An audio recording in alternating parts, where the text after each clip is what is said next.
So, Kal Kadosh, we're continuing now in Daf Lamed Aleph Amud Aleph. So, we just started on the bottom of Lamed Mubet, as we said that a person should never be so humble like Hillel and shouldn't be so strict like Shammai. Because there was a story of two different people that they made a bet, they made a deal between themselves, and they said, Kol mi she'elech ve'yaknit et Hillel, anybody that's going to come and try to make Hillel angry, they're going to get 400 zuz. So one person said, okay, I'm going to get him angry. So he says, Oto hayom erev Shabbat hayah, it was erev Shabbat. Hillel chafav et rosho, Hillel was washing his head for lichvot Shabbat. Halach lavar petah beto, he passed by his house, and he said, Mi kan Hillel, is Hillel here, is Hillel here? Remember that Hillel was a Nasi, right? And he comes and he says, is Hillel here? You know, like it wasn't the most kavod way of calling him. So he put on his head covering and he comes out. Amarlo, and he told him, right? He told him, my son, what do you want? So Amarlo, he told him, I have a question. Amarlo, he says, ask me, my son, ask me. So he said, why is it that the heads of the Babylonians, they're very long, right? It says over here, right? Okay, there's different types of explanations here in Rashi, but here it says like murakot, right? So it says, Amarlo, he comes and he tells him, Beni, you asked such an incredible question. He says, he says, because the midwives, they're not smart, so they don't know how to face it, they don't know how to do anything. So it comes out, it looks like a type of a cone head type of a thing. No, that's what it says over here, no? Murakot. Yes. Okay. Obviously, here it brings down that there's like a deeper question, a deeper answer.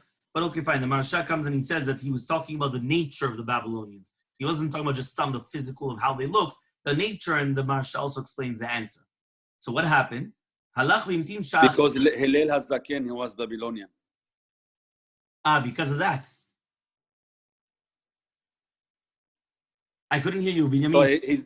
So Hillel HaZaken was Babylonian, so he's like making fun of Hillel. So he's making fun of him. Oh, wow. Okay, very nice.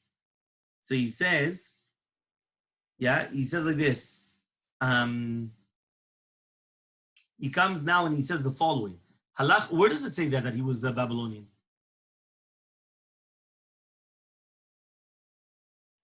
Binyamin, it says it over there? Yeah. It said Hillel HaZaken, he was Babylonian. He's overhead.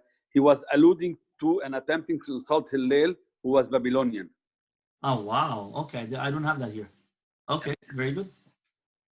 Very good. Then it says, Halach v'imtin sha'achat. So then, by the way, that even shows more of his humbleness. You know, Mamash, the guy is making fun of your face and still as if nothing happened. Halach v'imtin, yes, incredible. Yeah. So halach v'imtin sha'achat, he waited another hour. Chazar v'amar, then he said, Mikan Hillel, is Hillel here, is Hillel here? Nitatev yatsa likrato, again he came out. Amar lo, he told me, V'ni ma mevakesh. Amar lo, she'ela ish lishol. I wanted to ask a question. Amar lo, she'el ben ishal, ask. He says, why is it that the Talmudiyin, these are the people that live in Tarmod, in the Midbar Asudi, in the Syrian desert? Okay? So he says, why is it, right? He says, why is it that they live, right? Why is it that their eyes are agulot, or round? I guess they have very, very round eyes. Okay, again, or rakot, or round. So it says over here. What's terutot? Which one? Terutot. Here it says agulot. Oh, okay. Agulot. Again, this is Rashi in Bechorot. Right. Even though Rashi somewhere else says it's rakot. But whichever one it is. Okay, so Amarlo, so he told him, my son, you asked an incredible question. They're living in a place, right, where there's a lot of chol. So since there's a lot of sand, so Akadosh Baruch Hu made it that it's like very, very, like, you know, long or whatever it is. So that way the sand is not going to go inside of it. Okay, so he did it purposely because of where they live. So Allah again he waited another hour. Chazar v'amar, again he said, what are you asking? I have a question. Ask.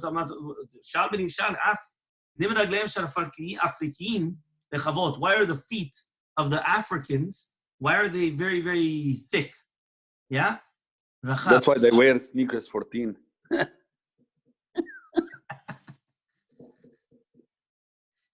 Right? It's true. So Amarlo, he comes and he says, Beni, my son, She'ela gedola shalt. You asked a good question. Because they're living between the beitzot hamayim. What does that mean? Because they walk into swampy area where there's a lot A of swamp water. land. Okay, swamp land. That's what it is. Yeah. So it's, Swampy areas. it says here ben beitzot, but I don't know what that is. So it says Hakadosh Baruch Hu gave them very thick feet, so that way they don't drown. Right, marshland. You know, like because they live in a marshland, like water and sand and like, Yes. Right. So that's in Africa. so it's not for basketball. I guess it came out afterwards. It translates that it's more wide than long. Wide. Wide. Wide. Rachav is wide. Right. Because you're saying because of the long of the 14. Okay, it's true. They have wide feet. Okay. So he says, Amar lo, he comes and he says, Shelot harbe yesh li lishol mitirei neshem atichos. Right? So he comes and he says, what? But you know what, Rabbi, I have a lot of questions, but I'm afraid you're going to get angry. Says, all the questions you have, ask. Are you Hillel that you're called Nasi Yisrael? Amarlo, he said, yes. Amarlo, there shouldn't be too many of you in Israel like you. So Amarlo, he says, he said, why are you saying that? So he comes and he says, Amarlo, because I lost 400 Zuz because of you. Right? So Amarlo, so Hillel told him, yeah? He says, never be so quick to start making bets on things that you don't know. Kedai hu Hillel shete'abed ledo 400 zuz, right? Ve'arba meot zuz, ve'Hillel lo yakpid. He says you should know it's kedai for Hillel that you're going to lose 400 zuz, and furthermore, the 400 zuz, right? He says not only 400 zuz, 800 zuz, no? 400 and 400. Yeah. Right? So he says that you should pay as if say another 400 zuz. Not only did you lose, you should pay another 400 zuz. So he says, which means that if you would have known the nature of Hillel, you would have known that for sure you're going to lose. Because Hillel would never be makpid. And therefore he's coming and said that before betting on something, I think he's teaching us musar and derech eretz, yeah? Okay, besides the fact that you're allowed to bet anyway, but okay. But basically the concept was, before you go into something, you have to know the real nature of it. You understand? Don't just be so quick to start jumping in things. You understand? Fine. So Tana Rabbanan, we learned in the Braita. There was a story with a goy. So that explained to us the anava of Hillel. Now we're going to the kaptanut of Shammai. There was a story of the Nochri Echad that came in front of Shammai. And he told him, Kama Torot ishlachem? How many Torahs do you have? Amarlo, he told him, Shtaim, we have 2 Torahs. Torah shebiktav, Torah shebal peh. Amarlo, he says, shebiktav ani ma'amincha. I believe you on Torah shebiktav. Shebal peh, but I don't believe you on Torah shebal peh. So convert me on condition you only teach me Torah shebiktav. Torah shebal peh I don't want. So Garbo, right? He screamed at him on his chutzpah. He took him out with his nizifah. Okay, the Gemara says, what is nizifah? Because it says that anybody that comes to convert, except for one thing, they don't accept him. So because of that, he took him out with nizifah. Usually nizifah is mamash like, to scream at him, to tell him off, to excommunicate them. Nizifah is mamash to scream at them, yeah? So Balifna Hillel, he came in front of Hillel, and he actually converted him. So Hillel actually did come, and he converted him. Says why? Because basically the Hillel was batuach that he was going to convince him. Yom HaKama, the first time he told him, Aleph Bet Gimel Daled, which means he taught him the Aleph Bet. Machar, the next day, Apechle, he turned it around. Amarle, the goy comes and he tells him, I don't understand you. He says, 1 second, yesterday you taught me the Aleph Bet the exact opposite way. What's going on over here? Amarlo, he told him, Lava Lai Didika Samacht. Right? He says, 1 second. That means you're relying upon me. That means to know Aleph Bet means that you're relying upon me. If you're not relying upon me, so you don't know the Aleph Bet. So he says, Dal Pena mismoch alai. So for you should be somech alai also in Torah Shebal Peh. Which means if you are relying upon me to teach you the Aleph Bet, how do you know Aleph is Aleph and Bet is Bet? Maybe Aleph is Bet and Bet is Aleph. How do you know? Because there's a Masoret. There's a tradition. I'm your rabbi and I'm teaching it to you. And who taught it to me? My rabbi. And who taught it to him? His rabbi. Because if not, whoever told you. So the same thing.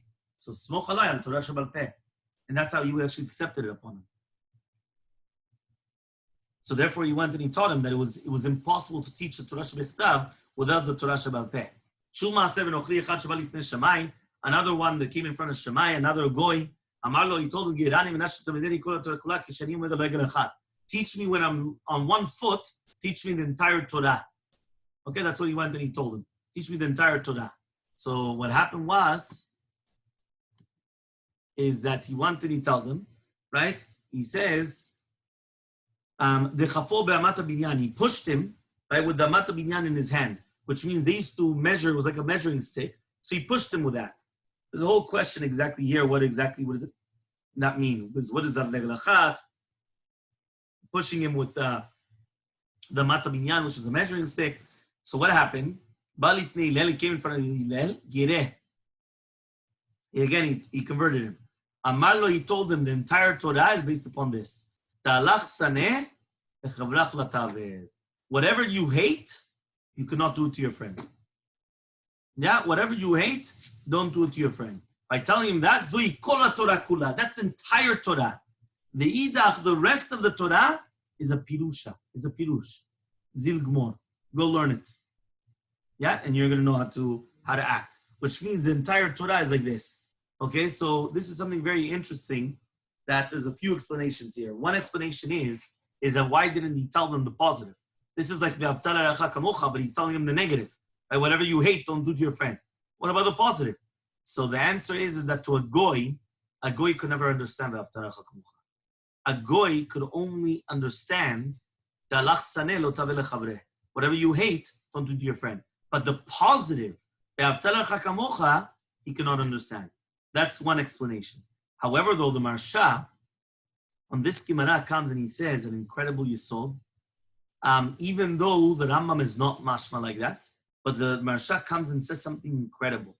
Marsha says, V'ahavta l'reacha kamocha, the explanation of V'ahavta l'reacha kamocha is this, meaning only on the negative. To do something on the positive, chayecha kodmi, your life comes first. And since your life comes first, there's no such thing. Which means it's nice to do, but it's not an obligation. V'ahavta l'reacha kamocha means that I'm not going to do to you what you hate. But what it means that I'm going to come and do to you what I love, the positive. That's not the explanation. It's only on the negative. It's not on the positive. That's the Shita the Marsha, even though the Rambam says Mefurash not like that. The Rambam is even on the positive. It's a very, very famous thing. Fine.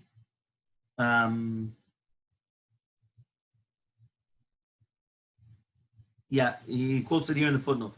Metaretz Marsha, pasuk that comes immediately after that pasuk, V'ahavta l'reacha kamocha, which says lo tikom v'lo titor, means the yikar of V'ahavta l'reacha kamocha is that which is prohibited to do, not which is permitted to do. Because that's the yikar of V'ahavta l'reacha kamocha.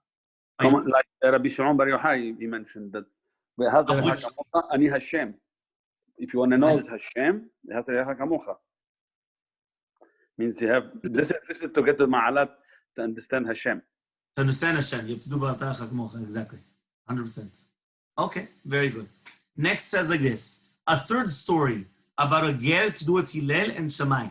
שוב מעשה ונוכרי אחד שהיה עובר אחורי בית המדרש ששמע כל סופר שהיה ואומר ואלה בגדים אשר סוכו שם אפוד. So there was a goy that he was passing behind the בית המקדש and he was listening and they were speaking about the bigdei Aaron HaKohen that he used to wear during the Mishkan. And there it was written, these are the begadim that they made the choshev ephod. Amar halalu lami. He says, who does these clothing go to? Beautiful clothing. Who is it going to? Amru, they told him, Kohen Gadol. Marato nochri be'atzmo, elech ve'ikev. So he says, you know what? I want to convert on a condition. I want to become a Kohen Gadol. Now we know that the first rule is, can a ger become a Kohen Gadol? Obviously not. No way. Yeah, no way. You can't buy it. You understand? Sometimes there's a nice thing, they come and they sell Aliyat Kohen. Right. They sell it to give it to a Kohen, but you yourself, you can't buy it and become a Kohen. Yeah? So, again, he pushed him off with the Mata Binyan Shammai. Right? Hillel comes and he converted him. He went and he told him, he says, one second, you want to become a Kohen Gadol, you have to learn the halachot. So go learn it. Halach v'karah. So he went and he started reading and learning. Kevan shegia, once he came to the pasuk v'azara karev yumat, that suddenly this stranger is going to die. Amarle, he went and he told Hillel, Mikra zeh amin ne'eman. He says, who's this on? Amarlo, he told him, afilu al David melech Yisrael. Even on David melech Yisrael, if he wanted to become Kohen Gadol, yumat, he dies. Nasa oto ger kal v'chomer b'atzmo, so he made the kal v'chomer. Ma Yisrael shenikru banim lamakom? If Yisrael are called banim lamakom, mitoch ahava shavam kara lehem beni b'chol Yisrael, and he called them their children. K'tiv alehem et zoitim v'azara karev yumat. Gera, which is so light. Sheba memakom, he comes with his staff and his money. Alachaka melchama, obviously he's a zar. Obviously he's a stranger. So Balifne Shamai, he came in front of Shamai, and he told him, Klum ra'oi ani liot Kohen Gadol? Can I even become Kohen Gadol? Balifne Lev Amarlo, right? So what happened? So he told him, why did you push me off? Why didn't you just tell me I can't become a Kohen Gadol, and that's it? So Balifne Hillel, he came in front of Hillel Amarlo, and he told him, Anvatnan Hillel, you're such an Anvatan, because of you, you brought me tachat kanfei Shekhinah, which means you were not a makpid, you were not a kaptan. So since you weren't a kaptan, you brought me underneath the Shekhinah. So since you brought me underneath the Shekhinah, look how humble you are. This humbleness that you had that actually helped me, because now I'm considered a ger, even though I'm not a Kohen Gadol, and I know I'm not allowed to become a Kohen Gadol. Okay? Liyamim nizdavgu shloshan lemakom echad. At the end, the three Gerim came to one place, right? And what happened was each one told them the story. So it says, because of the kapdanut, Shammai was so makpid, they wanted to stop us from actually having this world, the chayim amitiyim, chayei Torah mitzvot. But amatzunuto shel Hillel, kerevanu tachat v'shechinah, but the anurvut, the anava of Hillel, was brought us underneath Shekhinah. Amar Shakish says, Shakish, what does it mean in the pasuk? This is a pasuk that says emunat. Here we're talking about all of Shas. So emunat is seder zraim. Okay, if the entire pasuk is talking about if your truth is going to be on the time, right? Chokhmah v'dat. So it says emunat is zraim. Okay, these are the 6 sidrei mishnah. So zraim is the first one. Is all the mitzvot to do with the land. That's why berachot is the only one that we learned. And then all the other ones, which is peah, demai, all the other things we skip out. Because all the other ones have to do with the land. So we skip all that out in Daf Yomi. We go straight to the second one, which is moed. Right? So the first one is emunat. So we already finished one seder. Right? Everyone should clap their hands to themselves. Yeah, they pat themselves on the back. They already finished one seder, which was called emunat. Then kam, which is zraim. Next is itecha. What is itecha? Seder moed, of your times. It has to do with all the times. So that's all the moed. Okay? Chosen, what is chosen? Is nashim. Which one? What did you have to add? No, Seder Nashim. You're right. Okay, nashim. He says, why? Because this is chosen, which means koach. Right? Because it's like Yerusha. So because of a woman, there's a Yerusha, obviously. Right? Because that's how a person has children. Yeshuot. What is Yeshuot? It's Seder Nezikin. Why is that Yeshuot? Because it's Moshiach Yisrael, because it's saving Bnei Yisrael from damaging other people and from being damaged. Chokhmat is Kodshim. Okay, but that's real wisdom. That understanding is Taharot. Right, but that you need mamash a lot of understanding for Taharot. That's why whenever we get to Taharot and the Gemarot, a lot of people, they just turn off. Right, but they close it down, as if to say. Right, but it's very difficult. But filu achi, and still, Yirat Hashem yotzaro. Which means even if a person learned the Shisha Sidrei Mishnah, the Yikar HaChashuv in the eyes of Hashem is Yirat Hashem. God-fearing. If a person is God-fearing, he has everything. He's not God-fearing, Chas v'Shalom, he's in trouble. Okay? Amar Rava says, when they're going to bring a person into judgment, they're going to tell him, did you actually do emunat? Emunat is, did you act properly in your business? I know a lot of people that do business deals, mamash. Everything is crooked. You understand? They'll come, they'll tell you this, and then they come, they tell the person another thing, the other person another thing. They go back, forth, back. It's something crazy. I just actually had it last night. I was speaking to somebody about it.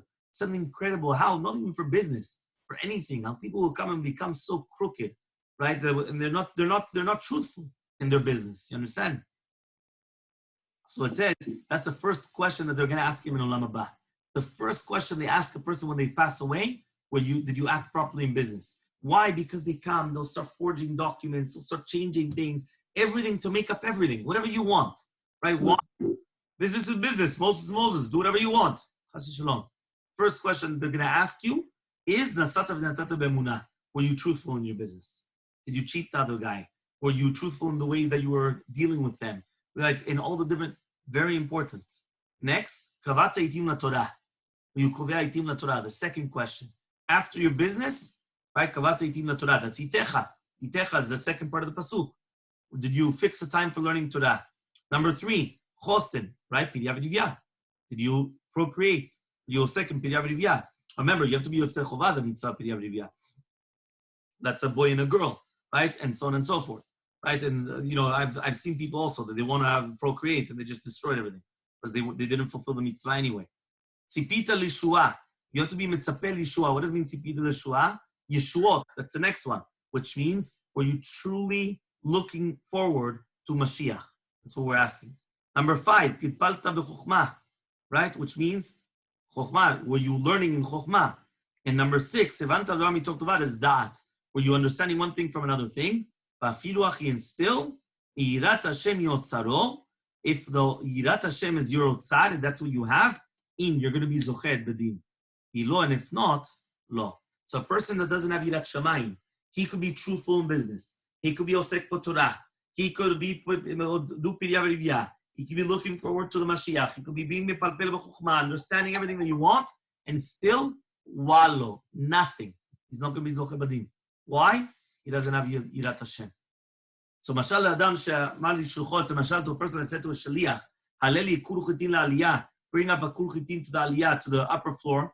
Halach ve'elalo, he brought it up. Amarlo, he says, zerafta li ba'in kemach kav v'chumtin. This is why you put something, did you put something inside in order to stop it from the tolaim? Amarlo, he said, no. Amarlo, he says, it's better that you didn't bring it up. Which means, why did you bring it up here, an entire big basket of everything, and you didn't bring me anything to watch it that the tolaim are not going to come, the worms are not going to come and going to consume it. Which means if the tolaim are going to come, they're going to consume it, there's no purpose of them here. So therefore you have to give me the utensils in order to do it. So the same thing, the yirat Hashem is the only thing which makes sure that the Torah is not forgotten. So if a person does not have the fear of Hashem, he's not going to have this as well. He's not going to remember the Torah. Tana de Bishmael also, we learned to Bishmael, a person could come and put a kav of chumton in a kur of tvua, and he's not going to worry about the money. Which means what is the kav of chumton? A kav of chumton is adama melucha, is like salted earth. And salted earth, what it does is, it says is like 1 and 180th in a kur, which means you could put 1 and 180th in proportion, right? Of adama, of earth, but salted earth. Inside of your chitim, inside of your, how do you call it? Inside of your chitim, inside of your wheat kernels. Yeah. Like, why? Because that's going to stop it from becoming tolaim. Meaning, if you don't do that, you're just going to bring in the chitim the way that they are. After a little bit of time, right away, it's going to get tolaim all over the place. It's tolaim, you destroy the entire thing. So why did you bring it to me? Right? So therefore, it's like something that goes against preservative. Yeah, preservatives. So he says, so therefore, that's what you did. You put a kur, right? In one kur, you put a kav of chumton, and then there's no problem whatsoever. That means, I'm charging you for it as well. Because in the same code of tvua, I'm charging you for it. It's okay. It's expected that you're going to have it there. Why? Because you need it there in order to preserve it. So don't exaggerate, basically. Put whatever you need. You're not allowed to exaggerate, but you're supposed to have that amount in order to watch over it, to make sure there's right. So the same thing, yirat shamayim is the preservatives of the Torah. If we don't have yirat shamayim, it'll just all go away. Okay? Any person that has Torah and does not have yirat shamayim, it's like I give you the inner keys, but I don't give you the outer keys. How are you going to get out? How are you going to get in? If I give you keys from the inside room, but you don't have the key to my house, how are you going to get into my house? I gave you the inner keys without the outer keys. It doesn't help. We don't hear you. What? Can you hear me? Yes. Yeah? Okay. So basically, a person that has Torah and without yirat shamayim is like a gizbar. He's like a person that he gave you the inner keys, without giving you the outer keys, which means that if I give you the inner keys without the outer keys, how do you get in? Imagine right now, I give you the key to my storage room, but I don't give you the key to my house. How do you get into my house? So the same thing. He says, if right now I'm going to give it to you, a person that has Yirat Shamayim is the outer keys. Once he has the outer keys, I could give you all the inner keys and it'll all help you. But if you don't have Yirat Shamayim, you only have inner keys without the outer key, you'll never get in. There's nothing what to do. Another mashal, Machriz Rabbi Yanai, Chaval delet ledarta, etara ledarta avid. Chaval on somebody that does not have a chatzer. But ashar la chatzer will say, right? Right? Hare adam ze amal, v'lo yisiga et hatachlit. Right? That means if somebody is going to be amel b'Torah and he doesn't have Yirat Shamayim, he's not going to get to the end of the limud Torah, which is basically understanding HaKadosh Baruch Hu. Because it's chaval on a person that he doesn't have a chatzer, but he's got a shar lechatzer. What does it help to make a shar lechatzer, which basically he makes a gate for his courtyard if he doesn't have a courtyard? First make a courtyard, then make a gate. So Amar Rabbi Yehuda says Rabbi Yehuda, Lo bara HaKadosh Baruch Hu et olamo lekedesh shiru milefanav. HaKadosh Baruch Hu created the world in order that we should have fear from him. Shneimar ve'elokim asa shiru milefanav. HaKadosh Baruch Hu made that we should be fearful of him. So once Rabbi Simon and Rabbi Elazar were sitting together, and Rabbi Yaakov Baracha came and he passed by. Amar lecha lechavres, one of them told his friend, Neku mikamed degvar dechil lechateinu. We should stand up because he is a yireh chet. Amar la'idach, he says, 1 second. Neku mikamed degvar bar yanu. We should stand up for him because he's a tamid chacham. Amar le, he says, Amina lach ana degvar dechil chateinu ve'amarta li bar at bar yanu. He says, 1 second. He says, what should you feel? What should you respect him more? Because he's a ben Torah, or because he has Yirat Shamayim? Right. So right now you're coming and I'm telling you he's got Yirat Shamayim. You're telling me he's a Tamid Chacham. You should fear him more because he's a Yirat Shamayim. That's why you should fear him more. So you could be Mistayim to say there was a Bilazar that was the one that said that this Rav Yaakov Bar Acha was a person of a God-fearing person. The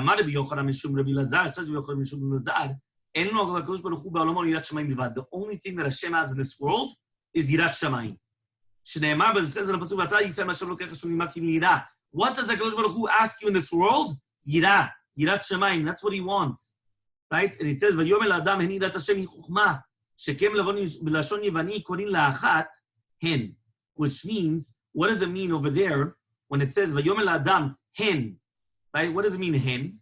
Right? So achat is yirat Hashem yichuchma, because it says in Yevani in Greek, it called the word hen is achat, is one, which means yirat Hashem is the only thing in this world, is the yechidah in the world. Because HaKadosh Baruch Hu only has, right, yirat Shamayim in this world, tistayem, and therefore that is the Bilazar. Okay, Darash Rav Ula. Says Rav Ula, what does it mean in the pasuk? Al tisha harbe. Do not do harbe resha. Do not do a lot of wickedness. Harbe hu de lo lisha. Well, you're not allowed to do a lot of wickedness, but you can do a little bit of wickedness. Meaning, don't be such a big rasha. You could be a little bit of a rasha. So he says, Ela, but rather, mi shachal shum berechon nodef yachtov yochal shum acher v'yerechon nodef od yoter. He said, what? Imagine right now you ate garlic, so your breath stinks. You're going to eat more garlic, so you become even more stinks. Doesn't make sense. Which means somebody that did an Avirah, don't get into Yush, and then you're going to do more Avirot. Or rather the opposite. Make sure that you don't fall into it again. Which means don't do it even more. Right? Not because you went into debt a little bit, you're going to get yourself into even more debt. Understand? Meaning pay attention. Don't do even more Avirot. Darash Rav Barula says Rav Ula, what does it mean in Pasuk? What does it mean this Pasuk? That there's no Chatzu. How do you translate literally this? In chatzubot lemotam, to their death. What is chatzubot? How do you translate that? A bang? No bang? What is that? A bang? There's no bangs to their death? There is no bang. P-A-N-G-S. Pangs. What is that? Riula means that what? It's going to be a strong hallway. Let me tell you.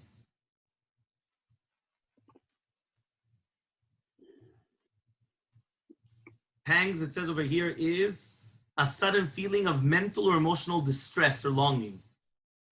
Mm-hmm. Okay? So which means that there's no pangs to their death, which means that they're not going to be emotional distress. He says,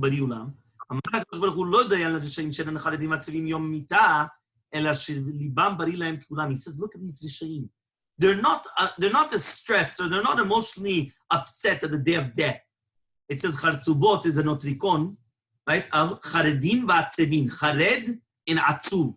Either they're not afraid. Remember, Charedim is afraid. The Targum Ukelos on Yirat Shamayim or Yareh is Chared. And that's why Charedim are called Charedim Lidvar Hashem, the Yireim for the words of Hashem. Chilonim are called because of strangers. When it says V'zar lo yikrav alehem, anytime that it's where it says the word Zar in Unkulus, it translated as a Chilonai or Chiloni. So a Chiloni is somebody that's a stranger to God. Charedi is somebody that's fearing of God. So it says, not only is it that the Reshaim are not Charedim Vatzevim on the day of death, but rather, they're not afraid of the day of death, but rather their hearts are as if that they have Hatzlacha, they have everything. What? They're not afraid. That's just the way that the Reshaim are. That's what Rabba says. This is the way of a fool. He says, the Reshaim know that they're going to be killed, that they're going to die. Right? But they have a fats on their kliyotehem, on their klayot, on their kidneys. So therefore, that's what stops them from doing teshuvah. So maybe you're going to say that because of that, they're going to forget, and therefore they're like shogegim. So the onshim that they're going to have is at the end, which means, right, that even though it's still they're doing it purposely, it's not accidentally. They're purposely not doing teshuvah. Okay, fine. Let's just get to the Mishnah. Right, it's a two dots. Two dots says kechas al ner, kechas al shemen. The person's going to be kechas al ner, right? Where the person's going to have mercy on the candle, right? So it says he's going to be chayav, and Rabbi Yosef says he's going to be patur, right? Because unless it's going to be on the petilah, because it's also pecham. Rabbi Yosef, who does Rabbi Yosef hold like? Does he hold like Rabbi Yehuda? The melacha shel tzricha legufa is chayav, or like Rabbi Shimon, the melacha shel tzricha legufa is patur, which means that when you do a melacha, but the melacha is not a tangible benefit, is it going to be chayav or patur? So he could Rabbi Yehuda, if he holds like Rabbi Yehuda, so he should be chayav on anything, on everything. And if he holds like Rabbi Shimon, he should be patur on everything, even on the petilah. So Amarullah Ula says, no, Rabbi Yehuda, he holds like Rabbi Yehuda. The Kasav Rabbi Yosef holds soter menat livnot bimkomo v'soter. But Rabbi Yehuda holds that if you're going to be soter menat livnot, which means if you destroy something in order to create something, this is monechat soter. And therefore, even though all the mekalkelim, anything that you're going to damage something is patur, and stira is a kilkul, nevertheless, when you're going to be soter menat livnot, right, bimkomo in the same place, that's mekalkel menat letaken, that's fixing something. So it's a melacha chashiva. So therefore, menat livnot shelo bimkomo lavi soter. So he says like this. So therefore, he comes and he wants to say like this, right? When you're going to be mechaber et ner, because whether it's going to be the oil or the candle, so that's mekalkel menat letaken in another place, because you're going to use the candle or the oil or whatever it is in another place. So therefore, that's considered mekalkel. So it's going to be patur vel asur. However, though, he says on the petilah, when you come and you're going to be mechaber, so you're going to turn it off, it's in order to light the same petilah. So since you're lighting on the same petilah, it's being komo in the same place. So now you're going to be chayav. So now you're going to be chayav in such a case. Okay? So he says in such a case you're going to be chayav. So Amalei Rabba says, Michti, kol melachot elfi Mishkan, we learn everything from the Mishkan. Behatam, so mena menat livno shelo bimkomo. Says 1 second, there in the Mishkan, it was soter shelo bimkomo. Why? They used to take down the parts of the Mishkan in order to build it somewhere else. They used to travel and then build it again. So it's soter menat livnot, but shelo bimkomo, not in the same place. So how can you compare it to the Mishkan and it's not the same thing? So Amalei, he says, no, Shani Atam is different over there in the Mishkan, given the Chtiv was written, Api Hashem Yachanu, when it's written that everything goes according to Hashem, which means you're going to travel, Api Hashem, it's like it was done in its proper place. Because Hashem is the one that's telling us where to create it or where to build or where to take it down.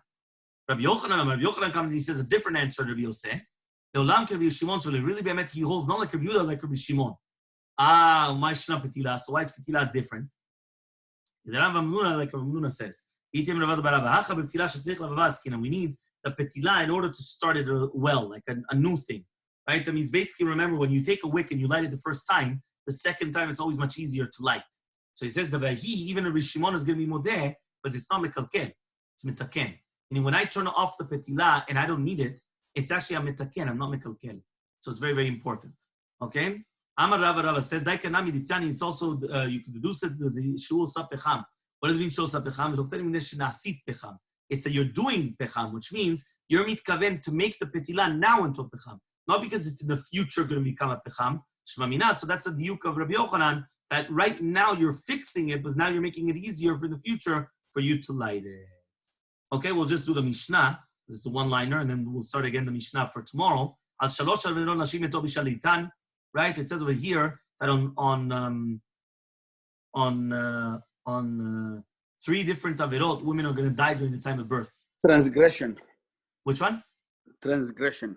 Transgression, right? On 3 different averot. So it says here, if they're not careful in Yichot Nida, Ilchot Chala and Alakat Haner. These are the 3 principal or main mitzvot of the women, and therefore, if a person is not going to do this, so it's not going to help. Okay, then which means that if a person is not going to be careful in these 3 things, it's very, very dangerous, and therefore it's going to be a problem.